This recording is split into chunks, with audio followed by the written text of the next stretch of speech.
African Democratic Congress has strongly criticized President Bola Tinubu's renewed push for Nigeria to secure a permanent seat on the United Nations Security Council, describing the move as a misplaced priority. The party argued that insecurity continues to ravage communities across the country, making the government's global ambitions absolutely absurd. In a statement by its National Publicity Secretary, Bolaji Abdullahi, the ADC said Tinubu's administration cannot credibly pursue expanded international influence while allegedly failing to fulfill its primary duty of safeguarding citizens' lives and property. Abdullahi stressed that leadership begins at home, noting that a government struggling to maintain peace locally lacks the credibility to seek global security role. The ADC further condemned the contradiction of calling for a global recognition at the UN General Assembly in New York, while Nigerians at home face persistent attacks from bandits and terrorists. The party warned that such efforts would not be taken seriously unless the administration first guarantees peace and stability within Nigeria. Honorable Bonawuke, what do you make of this? You recall that after Shetima's UN speech, you know, it has come with a lot of displeasure and backlash from Nigerians, particularly the fact that he went to the UN during his speech was focused on the plight of Palestinians and relegating the issue of Nigeria, you know, to the back burner. And now ADC is reacting to part of the speech, seeking for recognition at the UN Security Council seats. Nigeria is looking for a permanent seat there. Meanwhile, the question will be, with the insecurity in Nigeria, can one say that Nigeria is qualified for that consideration? I don't know. I don't see any relationship between insecurity in Nigeria and Nigeria's diplomacy. Okay. We have a historic mission when it comes to global politics. Many people forget that without Nigeria, that probably Zimbabwe would not have been free, Angola would not have been free. We recognize Empire, whatever we did, and then we hit BP in Zimbabwe, you know, and before you knew it, there was independence across the line. Up to South Africa. We have a mission. We were perhaps, if not one of the most premier countries in Africa, could be part of those countries that have the capacity to have a permanent seat. You know, I think that these arguments, when we should play politics, but we shouldn't play politics with the interests, you know, what I consider permanent interests of this country. And what America, every day they are shooting people. Every day somebody is shooting somebody in school, somebody is shooting somebody in the park. But that's every day, almost every day. So the point I'm trying to make is that every country has its challenges. Okay? But sound well, you go after it. And I'll just plainly say on this program, if I were Tinubu and I'm going to, there was a time they deployed drones, remember? And then they claimed that he killed innocent people. But the question would be, twice. What is an innocent person doing with a militant? No, one of the drones, I think they said, mistakenly fell on a village. Look, it wasn't militants. That was on a village. If you saw the argument presented by the military said, based on aerial surveillance, based on information gathered on ground, as at the time of that attack, those insurgents were there. Okay? And there are people who do business with the insurgents, people who supply them with information, all kinds. And I'm just asking myself, of course you know that in war there will be collateral damages. Definitely. Okay? But I'm wondering, look at the argument that you may not agree with Israel. But Israel says we are attacking, like every Palestinian in Gaza. They said that Hamas were using human shields. They were using civilians as shields, and as such, And since those people have refused to vacate... The critical thing is that because you allow yourself to be a shield, we are going to hit you. That's the point. But then, we are now looking at... I'm not looking at international politics, right? Now, gun violence in United States, because you talked about United States, and you mentioned gun violence in United States.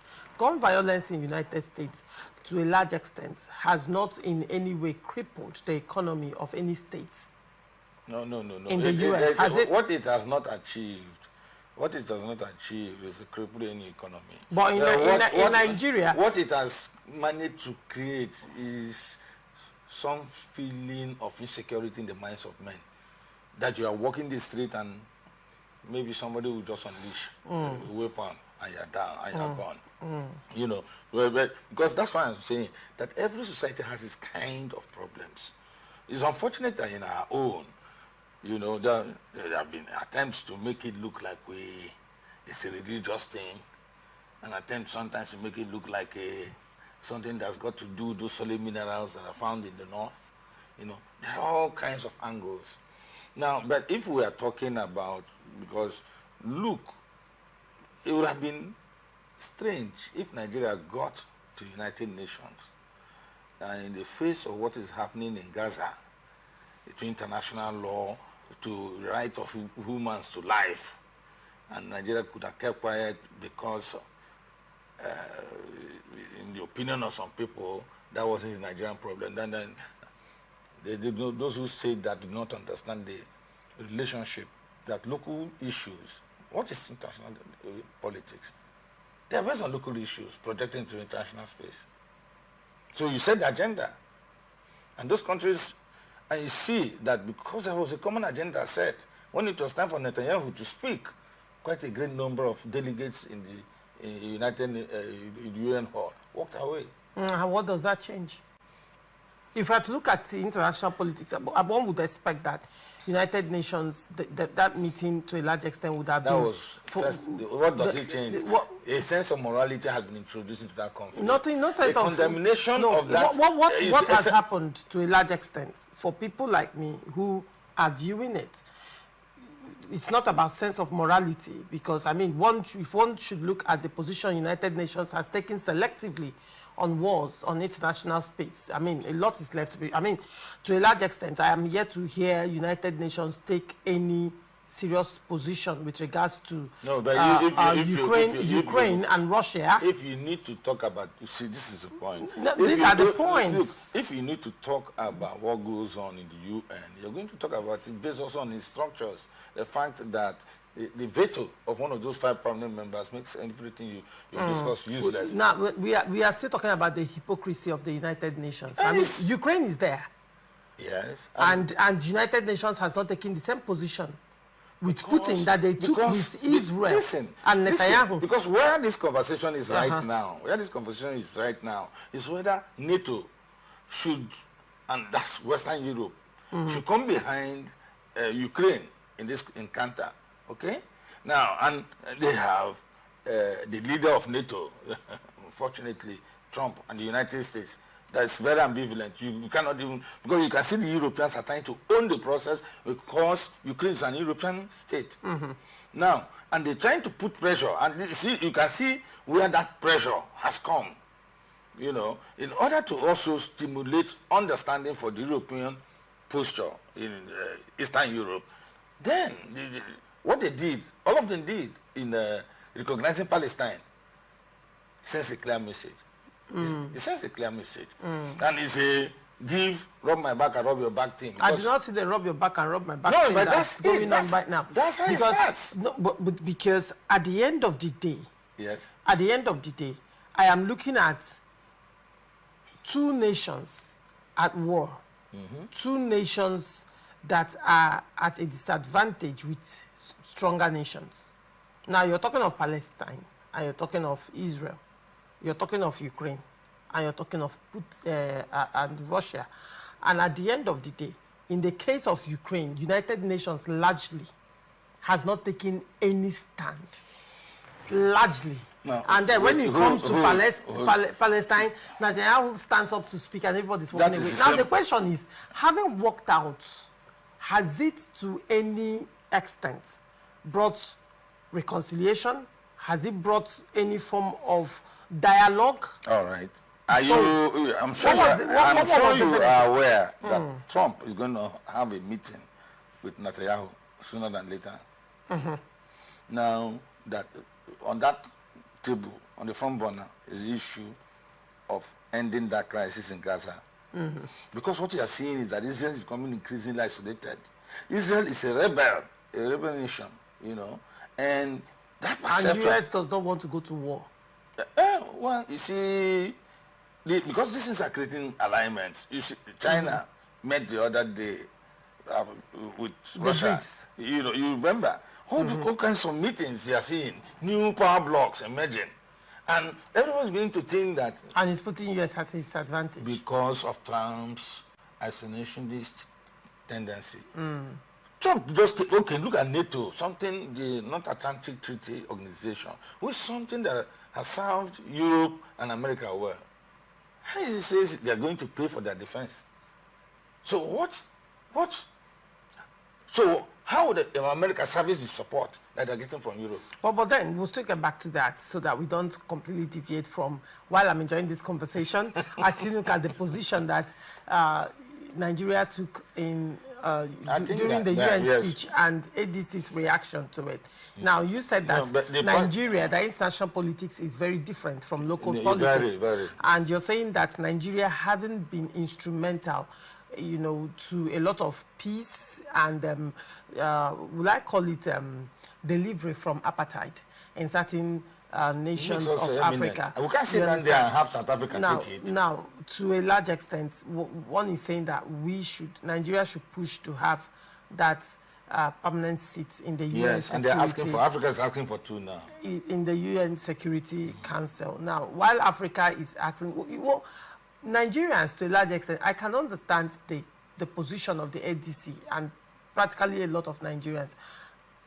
Yeah, I understand your position as well, but I'm looking at it from the fact that the Nigerian military used to be one of the most revered and feared military in Africa. But I doubt if our military still hold the same level of reverence that it used to have. I mean, this is the military of a country that went into foreign countries. Went into foreign countries, unknown land and unknown terrain, were able to fight. And we executed it. Yes, but then in Nigeria, we are unable to locally to contain terrorists. Let us sit down and look at the picture. Yes, that's why we are here. Nigeria's military is properly trained. And when they get into a war situation, it's conventional war. Now they are dealing with a guerrilla setting in something that is happening at home. And they are worried about public opinion as to what you are doing within your country with your military. And some of those things hinder advancement of a military option. Now there are people who are either Christians or Muslims whose roots are tied to what's going on. They're unable to separate their emotions. And so national service suffers a little by those who betray their fellow colleagues in the army because of their perception of what's going on in their backyard. You know, so but it cannot take away who we are, you know, where we have gotten.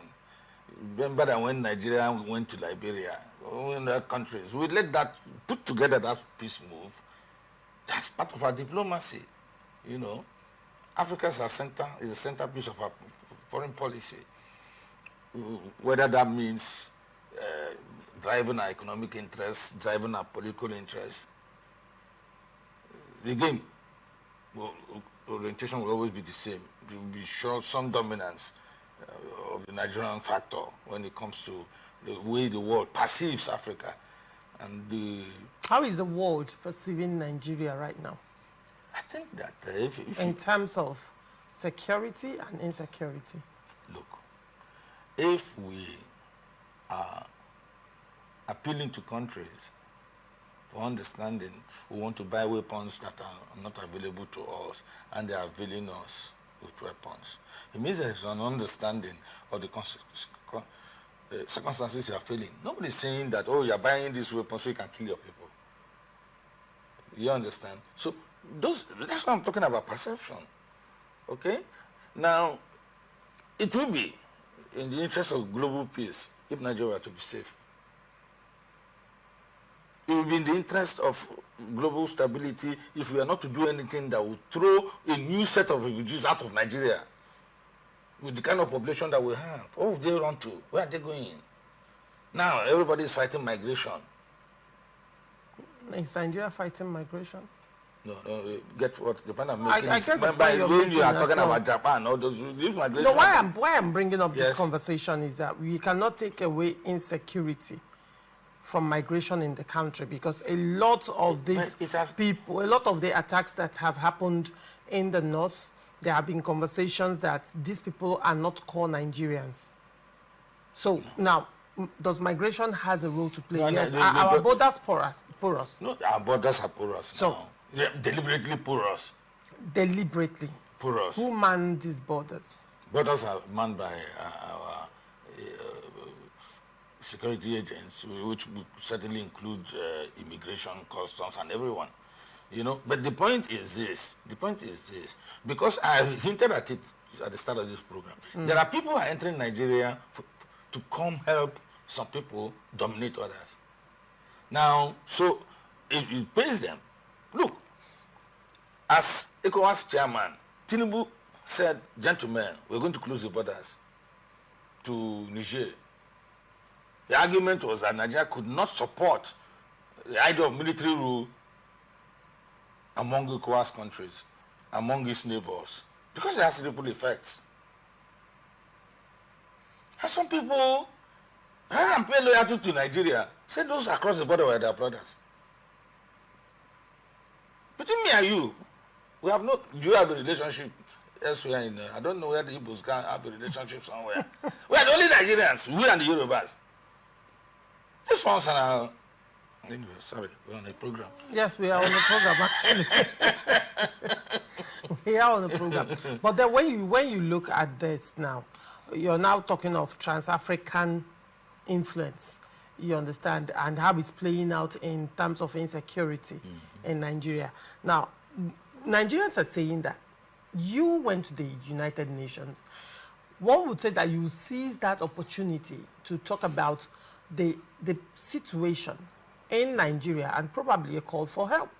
But no, Palestine was on the front burner. It had to be. It was on the front burner because Nigeria needed to take sides, as most So countries of the world those who are were taking criticizing, sides. why are those who are criticizing the speech that was put together by Nigeria?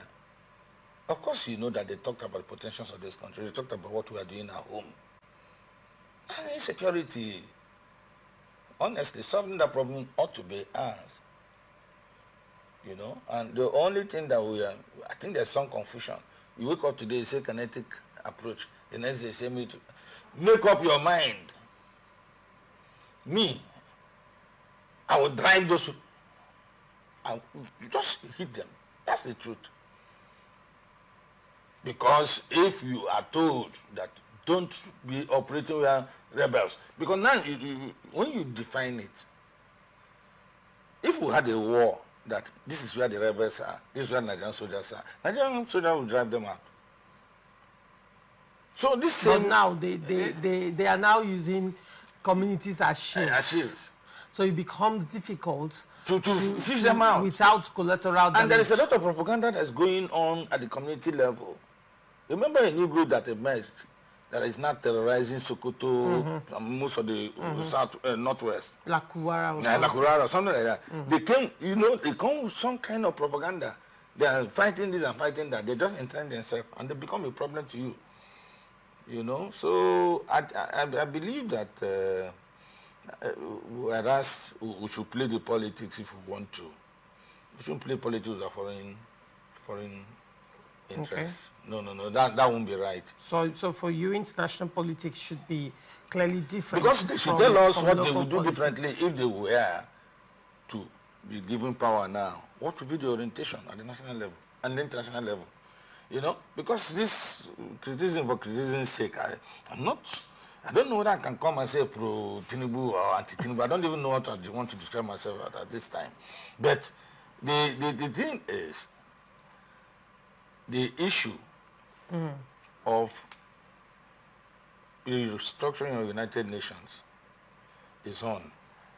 And every country comes to the table with ideas that could help drive its own national interests. Right. Because if you have Nigeria as a country that has permanent membership with a veto, for example, it means that anytime the West, anytime the developed North seeks to suppress us in a way, then they can be sure of the veto of the Nigerians, stopping them from proceeding. Because once one permanent member has voted no, nothing happens. All right. The rest is convention, the rest is, like we are saying now, world opinion is in favor of Palestine because the reaction of Israel to that October attack, the number of quantum of people have been killed. The propaganda Israel unleashed when the Germans came after them, they seem to have forgotten too. Now they are unleashing mayhem. And I think that if you have respect for human life, if you have respect for order, international law, as the case may be, as we say here, rule of law, then you will not encourage what is happening in Israel, or rather in the Middle East to happen.